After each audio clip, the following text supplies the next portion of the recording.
Assalamualaikum warahmatullahi wabarakatuh. Yang terhormat kepada Bapak Abdul Hakam Solahuddin MH selaku dosen pembimbing mata kuliah Hukum Tata Negara serta teman-teman yang kami hormati. Sebelumnya terima kasih kepada Bapak dosen pembimbing yang telah memberikan kesempatan kepada saya untuk menjadi moderator pada pertemuan kali ini. Perkenalkan, nama saya Nanda Birta Febrianti dengan NIM 1261032011033 beserta rekan saya Bernica Rizky dengan NIM 1261032011025 dan Muhammad Fahmi Romadhoni dengan NIM 1261032011062. Pada presentasi kali ini, kelompok kami membawakan tema Sistem dan Praktik Demokrasi di Indonesia. Sistem demokrasi Indonesia. Indonesia merupakan negara demokrasi. Sejak awal berdirinya negara pada 17 Agustus 1945, Indonesia juga telah mengalami banyak perubahan yang disebabkan adanya kekurangan-kekurangan yang dapat pada sistem demokrasi melibatkan demokrasi sebelumnya. Karena inilah Indonesia memiliki demokrasi Pancasila yang melibatkan rakyat secara langsung dalam sistem pelaksanaan. Selain itu, demokrasi Pancasila juga sumber dari nilai yang kepribadiannya bangsa yang sudah melekat dengan jati diri bangsa Indonesia. Kelebihan dan kekurangan demokrasi. A. Kelebihan demokrasi. Melindungi kepentingan rakyat. Demokrasi merupakan sistem yang melindungi kepentingan rakyat. Kekuasaan yang sesungguhnya terletak di tangan orang-orang yang mewakili rakyat banyak. 2. Berdasarkan prinsip kesetaraan. Semua warga negara memiliki kedudukan yang sama di mata hukum dan memiliki hak sosial, politik, dan ekonomi yang sama, sehingga tidak boleh dibeda-bedakan. 3. Stabilitas dan tanggung jawab dalam pemerintahan. Pemerintahan berjalan stabil karena didasarkan pada dukungan publik. Dalam demokrasi perwakilan, wakil rakyat mendiskusikan masalah negara secara menyeluruh dan mengambil keputusan berdasarkan aspirasi rakyat. 4. Pendidikan politik kepada rakyat. Demokrasi bisa berfungsi sebagai sekolah pendidikan politik bagi rakyat, sehingga rakyat pun akan terdorong untuk mengambil bagian dalam urusan negara. 5. Sedikit peluang revolusi. Karena demokrasi didasarkan pada kehendak publik, terdapat kemungkinan kecil terjadi pemberontakan rakyat, karena wakil dipilih oleh rakyat untuk melakukan urusan negara dengan dukungan rakyat. 6. Mendorong sentrisme, alih-alih ekstremisme. Demokrasi mendorong orang untuk menuju titik tengah atau senter, alih-alih menjadi ekstrim. Ada kalanya mayoritas dari suatu partai dapat memenangkan pemilu, tetapi biasanya tetap terdapat banyak fraksi dalam barisan sehingga kompromi tetap harus diambil.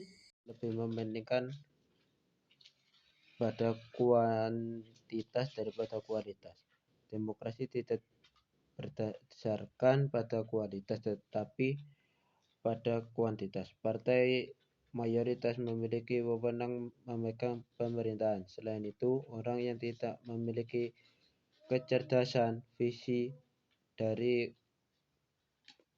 korup bisa terpilih menjadi penyelenggara negara. 2. Pemilih tidak tertarik pada pemilu.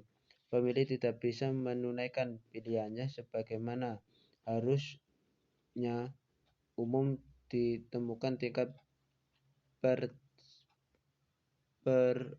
partisipasi pemilih hanya berada pada kisaran angka 50-60% saja. 3.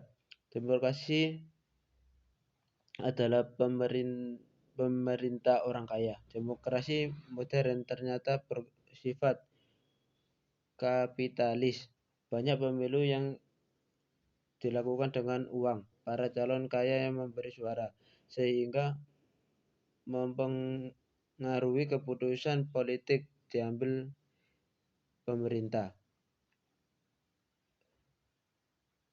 4. Penyalahgunaan waktu dan dana publik. Demokrasi bisa berumus pada pemborosan waktu dan sumber daya. Dibutuhkan banyak waktu dan perumusan undang-undang. Banyak uang yang dihabiskan selama pemilu. Yang terakhir 5. Pengaruh buruk daripada partai politik. Partai politik berjuang merebut kekuasaan dengan cara yang sah. Namun terkadang anggota partai politik lebih mengeluarkan kepentingan partai dibanding kepentingan negara. Perkenalkan, nama saya Bernika Rizky dari HTN 3A. Praktek pelaksanaan demokrasi Indonesia. Pertama, demokrasi liberal pada tahun 1945 sampai 1959. 1. 18 Agustus 1945 disahkan Undang-Undang Dasar 1945 dan Pancasila, UUD, NRI, dan Dasar Negara. 2. 3 November 1945 maklumat diperbolehkannya membentuk partai politik. 3. 14 November 1945 terbentuk susunan kabinet berdasarkan parlementer. 4. Pemerintahan secara politis harus menerima berlakunya Konstitusi RIS 1945 sebagai hasil KMB Den Haag. 5. Sejak berlakunya Undang-Undang Dasar sebelum 1950, pada tanggal 17 Agustus 1950, sistem demokrasi liberal selama 9 tahun tidak membuahkan hasil. Demokrasi terpimpin pada tahun 1959 sampai 1965. A. Keluarnya Dekret Presiden 5 Juli 1959. B. Kekuasaan didominasi oleh Presiden. C. Banyak terjadinya penyelewengan terhadap Pancasila dan Undang-Undang Dasar 1945. D. Jika tidak ada kesepakatan dalam sidang keputusan diserahkan kepada Presiden. E. Pemerintahan Orde Lama jatuh setelah pemberontakan G30S PKI di tahun 1965. Pada masa Orde Baru, yaitu pada tahun 1966 sampai 1998. A. Sejak tahun 1966 Soeharto sebagai pengembangan Super Semar dan mengendalikan pemerintahan. B. Di bidang politik terjadinya penyederhanaan partai. C. Krisis ekonomi melanda Indonesia tahun 1997. Penyalahgunaan wewenang berlangsung secara meluas dan sistematis. Pada era reformasi pada tahun 1998 sampai sekarang. A. Reformasi lahir sebagai anti klimaks pemerintahan Soeharto. B. Pimpinan Habibie tidak mendapat dukungan sosial politik. C. Pemilu 2004 menobatkan SBY dan JK sebagai presiden dan wapres.